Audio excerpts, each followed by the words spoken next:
How's it going, everybody? It's me, the Runescape historian, back from being out of town for 7 days and ready to make some new videos. So in the last couple scheduled uploads, you may have noticed I didn't really respond to many of you. I just didn't have that much time. I will be going back and reviewing the comments and replying to you guys and looking at them. Before we hop right in, I would like to advertise the Discord to you guys. I only advertised it one time before, like right before I left for vacation, and it wasn't very obvious. If you are curious and want to join, it's a bare bones Discord server. I haven't really had time to work on it, but I definitely will in the future.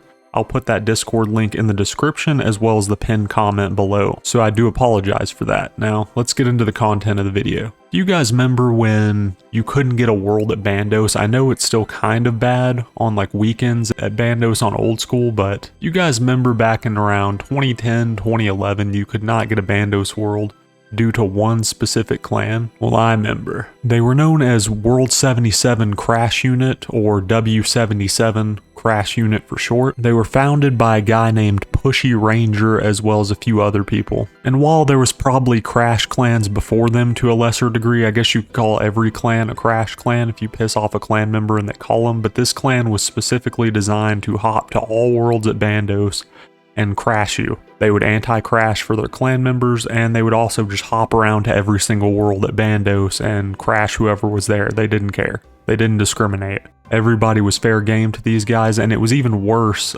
back around this time because they could all just gather like 20 to 30 of them in loot share, and it would pull their combined damage together. So if you had a team of 5, 6 people, or more realistically like 3 to 4 or even less at Bandos because you wanted bigger splits, these guys would show up all in loot share with the pooled damage and claw and turmoil, and pretty much the only way to deal with this was just to leave, because they would follow you throughout all the worlds and just continually crash you.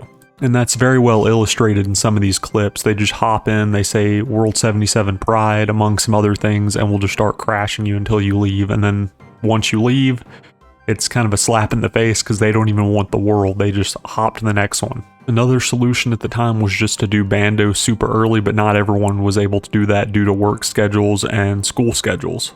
These guys ended up running Bandos for months on end, and eventually they moved on to other bosses, but they were most known for crashing at Bandos. It is said at the clan's peak, when they were most popular and at the height of their power, most of the Bandos items that were making their way into the Grand Exchange were sourced from this clan alone. They would crash every single world and not allow anyone else to get a Bandos item. All the Bandos items at this clan's peak were from them. This eventually led to players calling out to Jagex to do something about this clan. They had essentially just locked down and taken over this boss for an extended amount of time and were not allowing anyone to do anything at the boss. However, Jagex really didn't do much about this issue because, as you could probably tell, this is somewhat of a slippery slope if they were to start banning clan members for crashing. So with nothing to keep them in check, they just kind of ran rampant. This can be seen as much different to the landscape on old school RuneScape today, where you can actually be banned for targeted player harassment for following a player across multiple worlds. No such rule existed back then. All sorts of crashing were fair game. Crashing is still fair game on old school.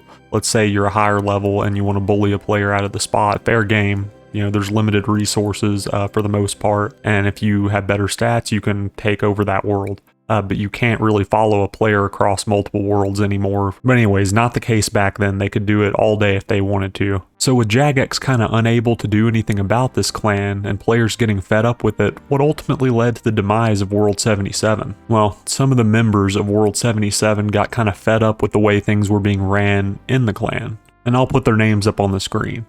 These members left World 77 and went to create their own crashing or anti-crashing clan known as Zero PVM. I'm not sure if they just left because they were bored of the way things were going, the way leadership was running things at World 77, but they started Zero PVM and actively started competing against their old clan. And at the time, World 77 was no joke. They had about 185 active members at any given time. Here's a good video that shows like the size of them, how many active members were in the clan chat. I'm sorry for the shaky video. That's just the source video. I guess they wanted to simulate, you know, looting the Barrow's chest, how it shakes the hell out of your screen. And it would seem through extensive crashing and anti-crashing of World 77, as well as absorbing their members for the most part, World 77 kind of withered away and died. That's why it's no more today. And due to these reasons, the clan would slowly wither away and ultimately die, freeing up bandos yet again. There were still copycat crash clans as well as zero PVM to contend with now, but none were as notorious at bandos as World 77 was. So for now, they are just a small landmark in RuneScape history, and more than likely that is where they'll stay. I don't see World 77 making any sort of return anytime soon. So that's about it for me, guys. Do you guys remember World 77 Crash Unit? Share your stories down below. I love to read them, and I'll respond to as many comments as I possibly can, especially the early ones. Thank you guys for the continued support, and I will see you in the next one. This is RuneScape Historian checking out. See ya.